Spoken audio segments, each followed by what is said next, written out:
On this idea, generally, there's, the feeling is that growth and speed are unlimited goods. And venture capitalists and others, the whole notion, the definition of a startup versus a small company is speed. It's growing at a certain exponential curve. So what I want to understand is what are the research takeaways on speed versus long-term success? Because it sounds like you don't want to go so fast to become a Theranos where you're breaking things, but you also don't want to go so slow that you don't take off.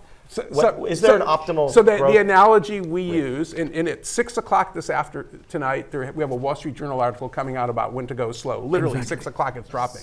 So the analogy we use there and we like to use is the people who win Formula One or NASCAR races do not keep pedal to the metal the entire time, otherwise they would crash, die, and run out of fuel. All that sort of stuff. They brake, they do pit stops, and sometimes they get in crashes and have to stop. So I think it's sort of the same with a startup. And there are times, and just to be a little bit academic, Huggy's more of an academic than I am now, the research, Danny Kahneman won the Nobel Prize in economics. When you're in a cognitive minefield and things are all screwed up and you don't know what's going on, the best thing to do is to stop and figure out what's going on. In the example that we use, and he was a guest in your class, you should talk about it, was Noam Barden at Waze when he got $30 million in venture capital, and people would download Waze and nobody would keep it. What he did was he did a 6-week moratorium on product development and a much longer moratorium on hiring on the theory that he needed to fix things. So Huggy, maybe you want to add a little bit to this. Yeah, that's actually a great example. Noam, Waze got acquired, as many of you recall, by Google. What was interesting was at that time, Noam and his other co-founders, when they got 30 million, they were under immense pressure from the founders to hire more people. You're the venture capitalists, I thought. Yeah, they were pushing, you got all this money, you got to hire, you got to get to the market, yada, yada, yada. And interestingly, what Noam did was, Noam and his co-founders had a meeting, and then they called all their engineers in Israel, and they announced a moratorium on hiring. And some of the engineers said, you've got all this money, why aren't you hiring people? And Noam said, look, when we hire people, we like to hire smart people. Smart people usually overflow with ideas, and when they join Waze, we're in this very narrow space where we're trying to get our product to work right. All these new talented people are going to come and give lots of ideas.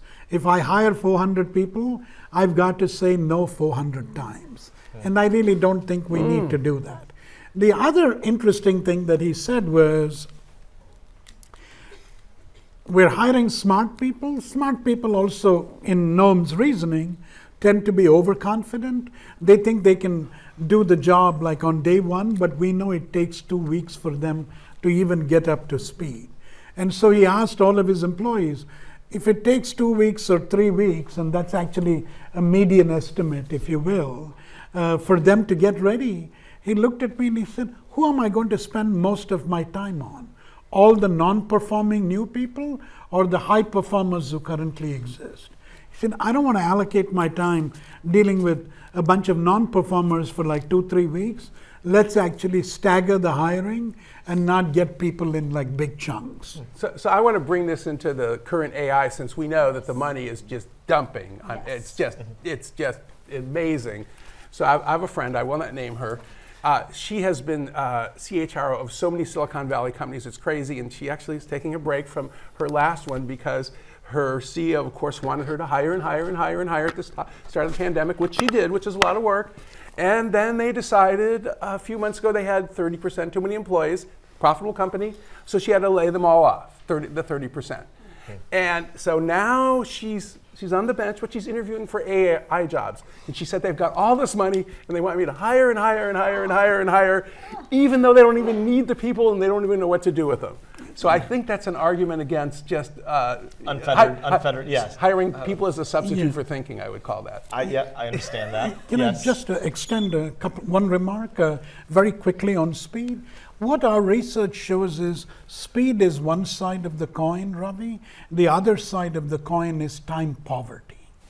So, because when you have time poverty, the moment you perceive time is limited, it's really interesting the kinds of outcomes that ensue.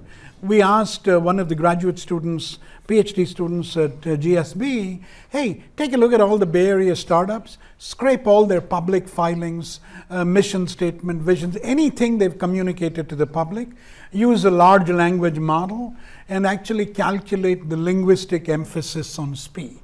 So she came up with a number. And she said, okay, what do I do with this? I said, now you got this number. Estimate a regression equation where your left-hand side dependent variable is what's your time to become a unicorn, receive a $1 billion valuation. So she does the analyses rigorously and says, well, the more you emphasize speed, the quicker you become a unicorn. She says, speed works. I said, wait a minute, wait a minute. I said, why don't you actually do another analysis? And she said, what is that? I said, show me the relationship between the time taken to receive a unicorn valuation and the probability of lawsuits 2 years down the line. What do you think happened? The faster you become a unicorn, the more likely you are to run into legal trouble because people green light bad behavior. I got to do this quick. I got to get it done tomorrow. And you cut corners. And in an experiment where you give a $10 payment for them to participate in an experiment, it's amazing to the group where you give them time pressure. It's incredible how much they lie about themselves. So speed actually triggers self-enhancement effects. You want to look good to the rest of the world, and that's why you do bad shit.